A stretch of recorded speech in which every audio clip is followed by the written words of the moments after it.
Mayor Bloomberg sure wasn't happy when he was challenged about his policy allowing ammunition dealers like Georgia Arms to buy thousands of pounds of spent shell casings from the NYPD. He calls it just scrap metal.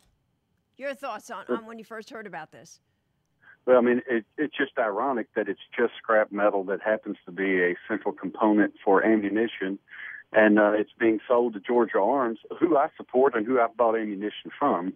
But the problem is Mayor Bloomberg is on a tirade to do away with online ammunition sales, which is where Georgia Arms makes its money. So here he is on the one hand saying we need to ban online ammunition sales. On the other hand, he's saying we're going to continue selling components to online ammunition companies.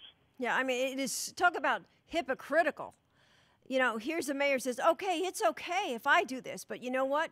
When it comes to law-abiding citizens, they can't buy ammunition online from what he calls this bad guy, you know?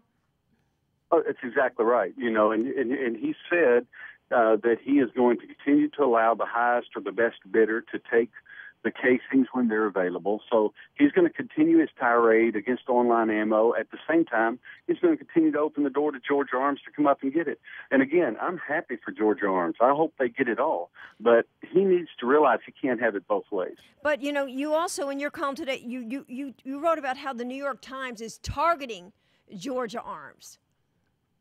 Right. Georgia Arms is being called out by name by the New York Times, and they're trying to embarrass them. As I said in my article, they're trying to make them look like a frat house full of hayseeds.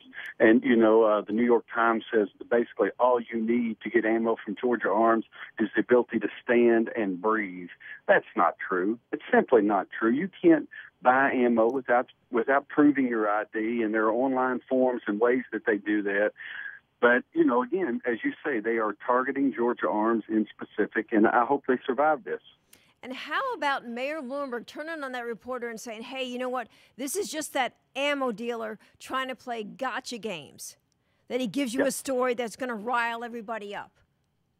Well, I mean, Mayor Bloomberg needs to understand the ammo dealer didn't give us the story. The New York Times did, as you just pointed out.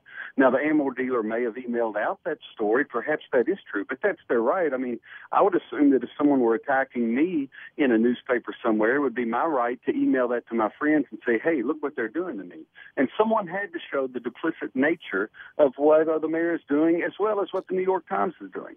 He said in 2009, when this came up then, selling the shell casings to Georgia Arms, Mayor Bloomberg himself said he has no problem selling those casings to a company that only sells to law-abiding citizens. Now here we are, fast forward 3 years, suddenly Georgia Arms is no longer selling to law-abiding citizens. I presume that's what Bloomberg thinks. And so he's targeting them along with the New York Times. It's just not right. And, you know, I read that quote. You know, he says there's a difference between the law-abiding and the illegal. But he doesn't make that difference. And he doesn't want to admit that any of these gun laws or any gun bans that he tries to pass aren't going to make a difference when it comes to the criminal. That's exactly right. He makes no distinction. And the thing that you and I both know and your listeners know, the people who went on a tirade in Aurora, the shooter there and the shooter at the temple in Wisconsin, they're both criminally minded. You can pass any law you want to pass. They will do what they want to do because they're criminally minded. The only people Bloomberg will hurt with more laws are people like you and people like me who do their best to abide by the law, obey the law, so on and so forth. And how about when the reporter asked Bloomberg, are you going to change your policy? And he said, no, it's all about the bidding process. That's just how it comes down to the dollar, and yet he's criticizing us. It's a funny thing. Yep. And that's Mayor Bloomberg at his best. Well, that's Mayor Bloomberg at his worst, which happens to be his best.